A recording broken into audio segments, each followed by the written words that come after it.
மாச காலமா இல்ல. இப்ப தண்ணி வந்து ஒரு பானை தண்ணி வந்து 10 ரூபாய் காசு கொடுத்து தண்ணி வண்டியில வாங்குறோம்.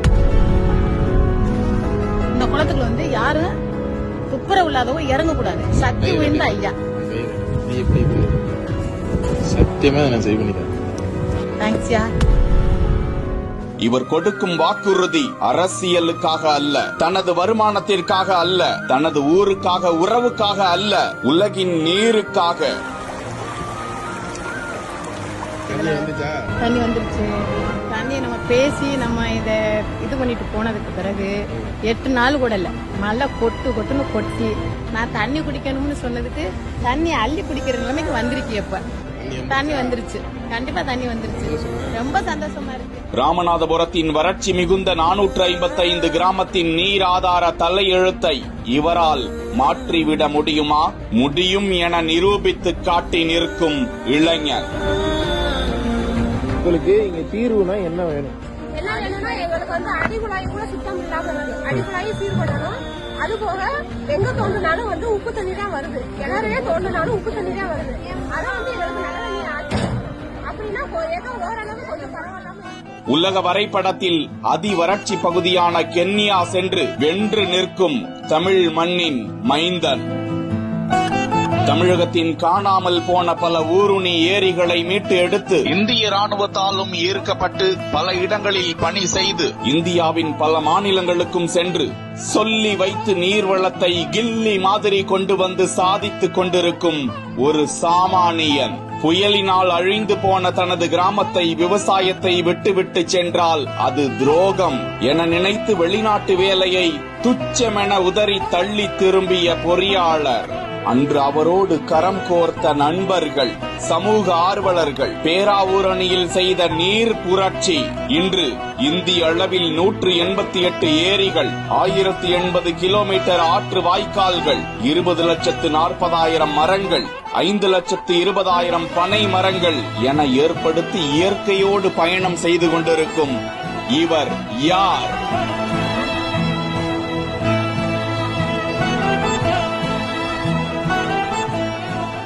தஞ்சை மாவட்டம் பேராவூரணி நாடியம் கிராமத்தை சேர்ந்த இளைஞர் நிமல் ராகவன் விவசாய குடும்பத்தை சேர்ந்தவர். என்ஜினியரிங் முடித்த இவருக்கு துபாயில் வேலை, பிறகு புனேயில் நல்ல வருமானத்தில் வேலை கிடைத்தது. அவர் அப்படியே சக மனிதனை போன்று சென்றிருந்தால் இன்று பல ஊடகங்கள் இவரை பற்றி பேசியிருக்காது, சாதனையாளராக மாறியிருக்க மாட்டார். அவருக்கு இந்த வாய்ப்பை கொடுத்தது கஜா புயல். ஆம், அது 2018ஆம் ஆண்டு. கடலூர் தொடங்கி தஞ்சை புதுக்கோட்டை வரை கோடிக்கணக்கான மரங்கள், தென்னை மரங்கள் மடிந்து போன மாபெரும் துக்க வருடம். பல லட்ச விவசாயிகளின் வாழ்வாதாரம் கேள்விக்குறியானது. நிமல் ராகவனின் விவசாய நிலங்களும் தான். வேறு வேலைக்கு செல்ல வேண்டிய நிலை. தனக்குத்தான் வேலை இருக்கே என எண்ணி அவர் பெட்டி படுக்கைகளை எடுத்துக்கொண்டு புறப்பட்டு விடவில்லை. அதற்கு மாறாக நண்பர்கள், உறவுகளோடு ஒருங்கிணைந்து கஜாவினால் பாதிக்கப்பட்ட மக்களை மீட்டெடுக்கும் பணியில் ஈடுபட்டார். தங்களது பகுதி மட்டுமல்லாது சுற்றுவட்ட மாவட்டங்களிலும் தென்னை விவசாயம் மாண்டு போனது கண்டு அதிர்ச்சியடைந்தார்.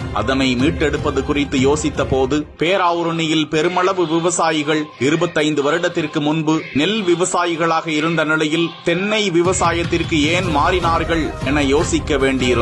வரலாற்றை தேடினால் பல ஏரிகள், கிளை ஆறுகள், ஆற்று வாய்க்கால்கள், ஊரணி, குளங்கள் குப்பை கூலங்களாகவும் செடி கொடிகள் வளர்ந்து மண்டியும் நீர் ஆதாரமும் நிலத்தடி நீர் ஆதாரமும் இல்லாததால் குறைந்த அளவு தண்ணீர் பாசனம் இருந்தாலே, பராமரிப்பு குறைவாக இருந்தாலுமே வருமானம் தரக்கூடிய தென்னை விவசாயத்திற்கு மாறியது தெரிய வந்தது.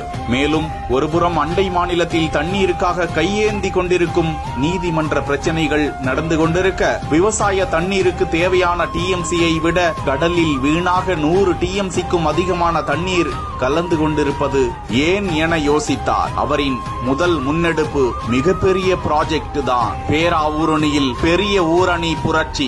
564 ஏக்கர் ஏரி அது. அந்த ஏரி முற்றிலும் பராமரிப்பு இன்றி குப்பை கொட்டும் இடமாகவும், மணல் மாபியாக்களின் ஆக்கிரமிப்பு இடமாகவும், இளைஞர்கள் முன்னோர்கள் ஏற்படுத்தி வைத்திருந்த திட்டங்களுக்கு மேல் தங்களை அறியாமல் கிரிக்கெட் மற்றும் கில்லி தாண்டு விளையாடி கொண்டிருந்த நாள் அது.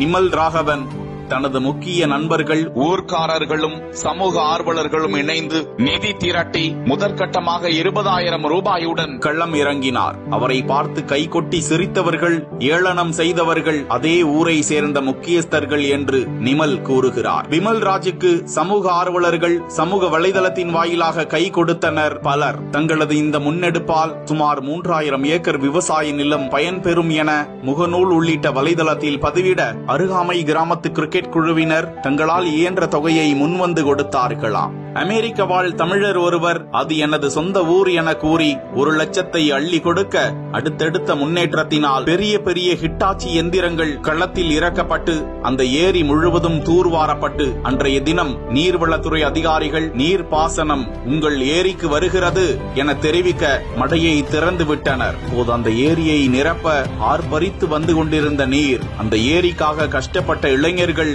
கண்களிலும் கண்ணீராக ததும்பியது.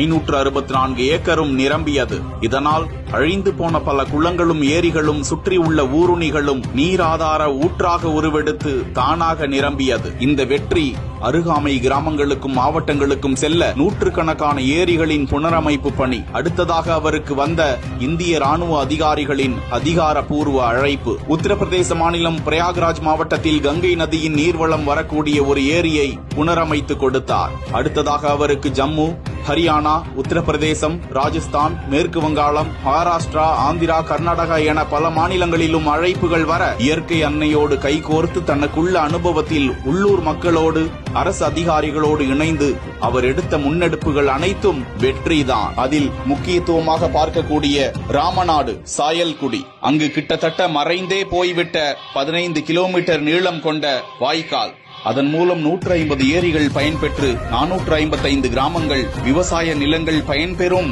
என்ற நிலையில் சங்கரன் தேவன் கண்மாய்க்கு செல்லக்கூடிய அந்த வழித்தடத்தை புனரமைத்து கொடுத்த விமல் ராகவனுக்கு வாழ்வில் அது ஒரு முக்கியமான அத்தியாயம்தான். வறட்சி பகுதியான ராமநாதபுரத்தில் தற்போது சாயல்குடியை சுற்றியுள்ள பல கிராமங்களில் விவசாயங்கள் மீட்டெடுக்கப்பட்டுள்ளன. அடுத்தடுத்து இன்று வரை 188 ஏரிகள், 1080 கிலோமீட்டர் ஆற்று வாய்க்கால்கள் மீட்டெடுக்கப்பட்டுள்ளன என்றும் 20,40,000 மரங்கள், 5,20,000 பனை மரங்கள் விதைக்கப்பட்டு இயற்கை அன்னையோடு அவரது அந்த நீண்ட பயணம் இன்று ஆப்பிரிக்கா, கென்யா என தேசம் கடந்து அழைத்து சென்று கொண்டிருக்கிறது. தன்னலம் தனது குடும்பத்தின் நலம் என்று பார்த்து செல்லாமல் தன்னை வளர்த்திட்ட மண்ணுக்கு செய்யும் துரோகம் என என்று திரும்பினாரோ அன்று இயற்கை அன்னை அவரை கரம் பிடித்து அழைத்து செல்ல தொடங்கிவிட்டாள் என்பதற்கு உதாரணமாக அவர் சென்று கால் வைக்கும் இடமெல்லாம் இயற்கை அன்னை மழையாய் பொழிந்து ஏரிகள் நிரம்பி அந்த ஊர் மக்கள் நன்றி தெரிவித்து வரும் சம்பவங்களும் நடந்து கொண்டுதான் இருக்கின்றன. தொடர்ந்து பல முன்னெடுப்புகளை எடுத்து வரும் நிமல் ராகவனுக்கு பாராட்டுகளும் நன்றிகளும் குவிந்து வருகின்றன.